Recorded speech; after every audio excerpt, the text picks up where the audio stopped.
चेतावनी, ये वीडियो पूरी तरह से मनोरंजन के उद्देश्य से बनाई गई है। इसमें प्रस्तुत की गई कहानी काल्पनिक है और इसका वास्तविकता से कोई संबंध नहीं है। इस वीडियो का उद्देश्य किसी की धार्मिक या सांस्कृतिक भावनाओं को ठेस पहुंचाना नहीं है। शहर से कुछ मील की दूरी पर स्थित डार्कवुड जंगल एक ऐसा स्थान था जहां जाने की हिम्मत कोई नहीं करता था। वहां के लोग कहते थे कि जंगल में एक भूतिया कुआं है जिसे एक शापित चुड़ैल की आत्मा ने अपने कब्जे में ले रखा है। कहते हैं रात के समय उस कुएं से डरावनी चीखें आती है और जो भी उसके करीब जाता है वो लौटकर कभी नहीं आता। एलिस और उनके दोस्त जैक और सोफिया भूत प्रेत की कहानियों पर यकीन नहीं करते थे। एडवेंचर के शौक में उन्होंने उस जंगल को देखने की ठानी। अगली शाम तीनों अपने टॉर्च और कैमरे के साथ जंगल की ओर निकल पड़े। सूरज ढल चुका था और जैसे ही वे जंगल में दाखिल हुए वहां की घनी चुप्पी ने उन्हें असहज कर दिया। चारों ओर केवल सूखे पत्तों की सरसराहट और दूर किसी उल्लू की आवाज सुनाई दे रही थी। रास्ते में उन्हें अजीबोगरीब निशान मिले, जैसे किसी बड़े जानवर के पंजों के।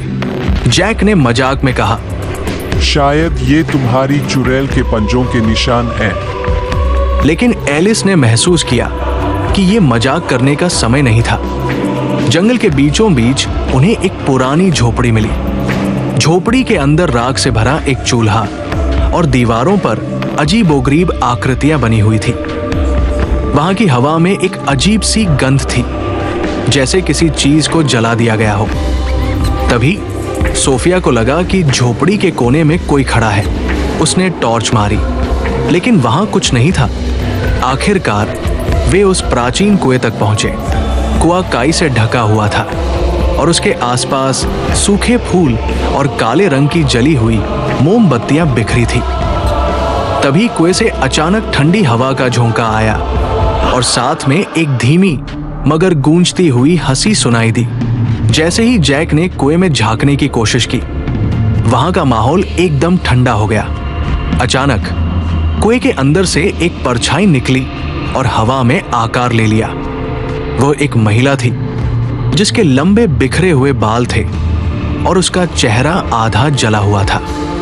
उसकी लाल चमचमाती आंखें किसी को भी पथराने पर मजबूर कर सकती थी। तुमने मेरी शांति भंग की है। उसकी आवाज किसी तूफान की गूंज जैसी थी।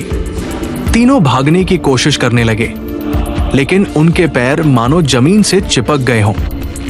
चुड़ैल ने कहा, तुम सबने मौत को बुलाया है। उसने अपना हाथ उठाया और हवा में एक जलती हुई आग की लपट दिखाई दी। सोफिया सबसे पहले गायब हो गई। एलिस ने चिल्लाते हुए उसे बचाने की कोशिश की, लेकिन जैक ने उसे खींचकर वहां से भागने को कहा। दोनों जैसे तैसे झोपड़ी तक पहुंचे, लेकिन झोपड़ी का दरवाजा अपने आप बंद हो गया। झोपड़ी में से भयानक चीखें सुनाई दी और फिर वहां सब शांत हो गया। अगले दिन गांव वालों को जंगल के बाहर सिर्फ एलिस का कैमरा मिला। कैमरे की आखिरी फुटेज में चुड़ैल का झलकता हुआ चेहरा और सोफिया की चीखें थी। कहते हैं डार्कवुड जंगल से जो कोई वापस लौट भी आए, वो पूरी जिंदगी चुड़ैल के शाप के साथ जीता है। क्या तुम वहां जाने की हिम्मत करोगे?